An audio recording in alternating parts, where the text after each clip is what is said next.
Welcome to December 1st and to the only part of this room that is not covered in laundry. Weekend chores have gotten completely away from me. In December, everything gets super busy, noisy, all kinds of crazy. And one way that I try to stay present and to stay grounded in the actual meaning and wonder of the season is by reading poetry and reading stories. These are little traditions that I have incorporated into my life, and so I thought it would be really fun to share those with you.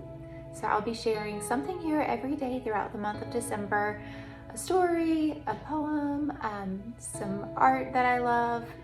Just want to try to help everybody take a little breath, a little breather in the middle of the busy time. And I hope that you can just come back, visit with me as we begin this little quest for a peaceful Christmas season. Our first story is going to come from a really beautiful volume that I have from Plough Publishers. They put out beautiful editions of seasonal books and other inspirational material all throughout the year. And this particular one is called Home for Christmas, Stories for Young and Old. It has really pretty artwork in it also, which always makes the reading experience even better. And this first story is by Pearl S. Buck. It's just such a heartwarming reminder of what Christmas can be about when we look at it in the right way. Here's some of that beautiful artwork. See that? I love it so much. All right, so here we go. This is Christmas Day in the Morning by Pearl S. Buck.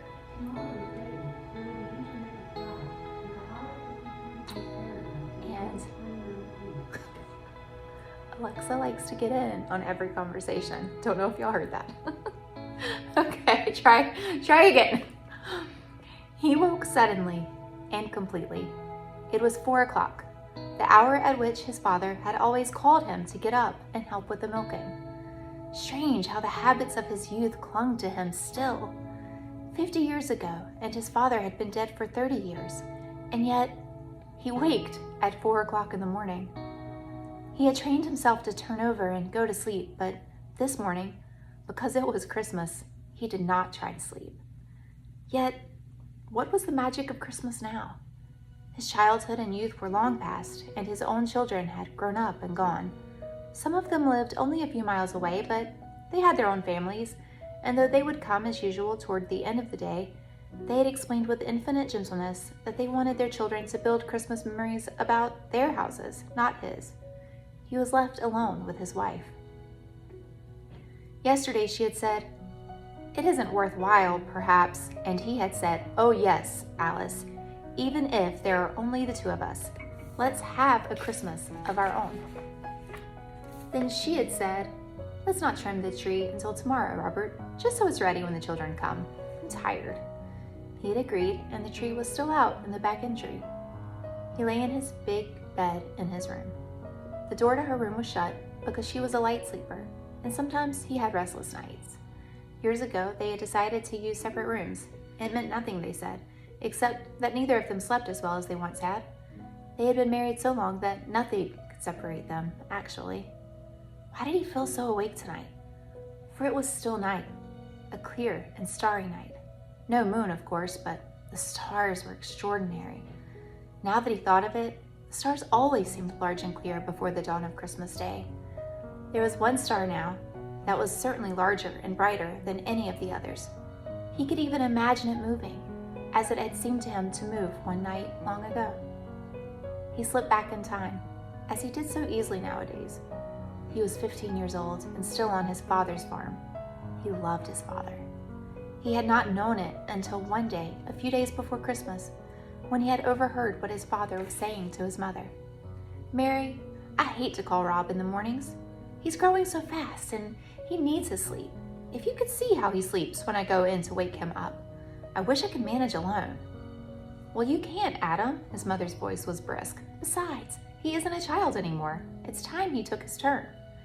"Yes," his father said slowly, "but I sure do hate to wake him." When he had heard these words, something in him woke. His father loved him. He had never thought of it before, taking for granted the tie of their blood. Neither his father nor his mother talked about loving their children. They had no time for such things. There was always so much to do on a farm. Now that he knew his father loved him, there would be no more loitering in the mornings and having to be called again.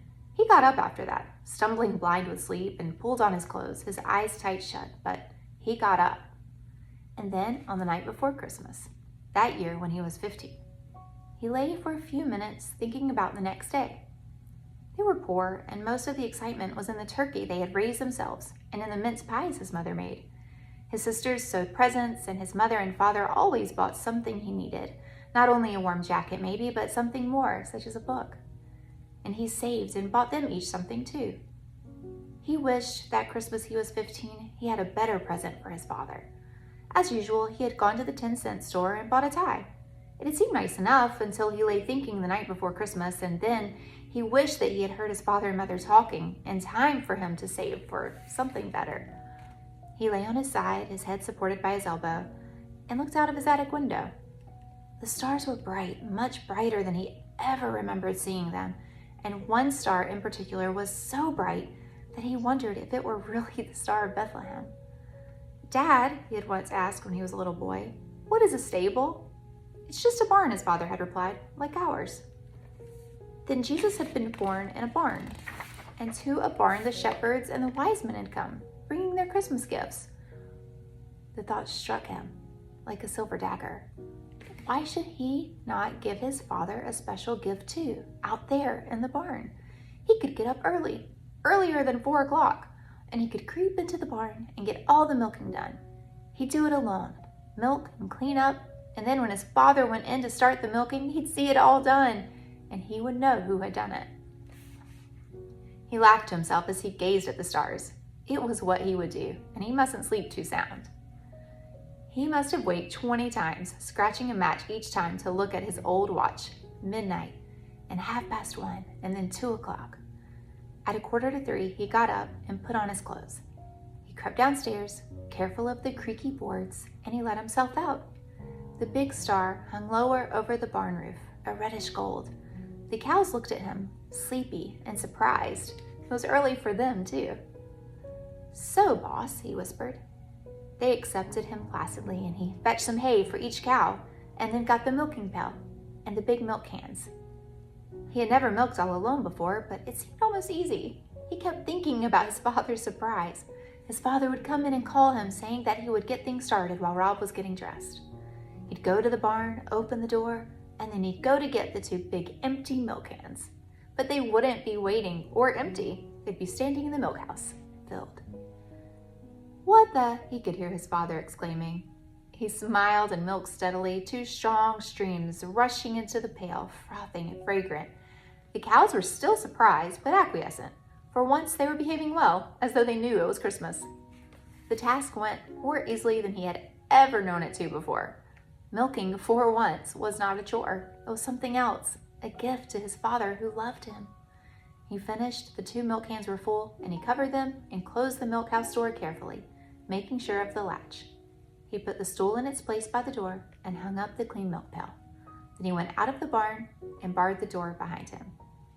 Back in his room, he had only a minute to pull off his clothes in the darkness and jump into bed, for he heard his father up. He put the covers over his head to silence his quick breathing, and the door opened. "Rob," his father called, "we have to get up, son, even if it is Christmas." "All right," he said sleepily. "I'll go on out," his father said. "I'll get things started." The door closed, and he lay still, laughing to himself. In just a few minutes, his father would know. His dancing heart was ready to jump from his body.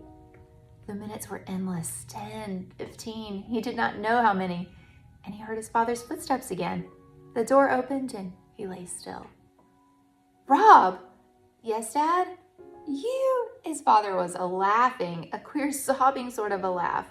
"Thought you'd fool me, did you?"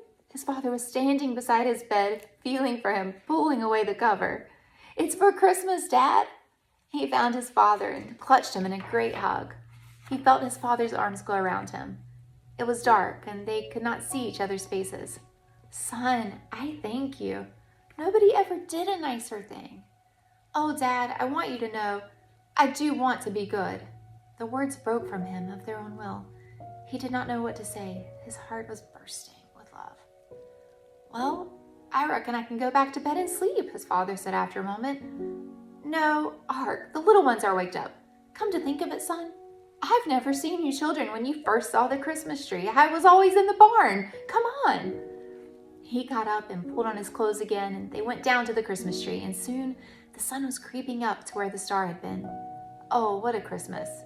And how his heart had nearly burst again with shyness and pride as his father told his mother and made the younger children listen about how he, Rob, had got up all by himself.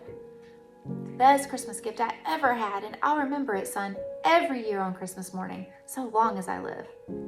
They had both remembered it, and now that his father was dead, he remembered it alone. That blessed Christmas dawn when, alone with the cows in the barn, he had made his first gift of true love. Outside the window now, the great star slowly sank. He got up out of bed and put on his slippers and bathrobe and went softly upstairs to the attic and found the box of Christmas tree decorations. He took them downstairs into the living room, and then he brought in the tree. It was a little one. They had not had a big tree since the children were away, but he set it in the holder and put it in the middle of the long table under the window. Then carefully, he began to trim it. It was done very soon, the time passing as quickly as it had that morning long ago in the barn. He went to his library and fetched the little box that contained his special gift to his wife, a star of diamonds, not large but dainty in design.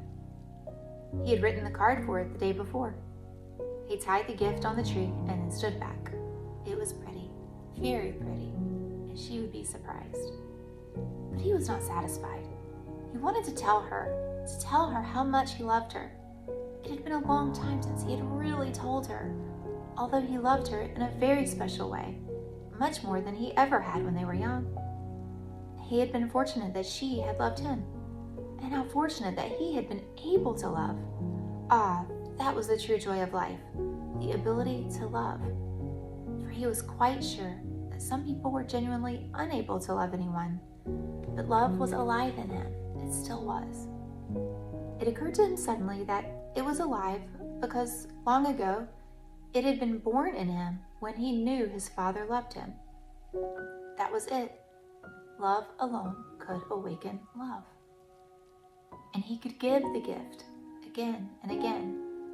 This morning, this blessed Christmas morning, he would give it to his beloved wife. He could write it down in a letter for her to read and keep forever.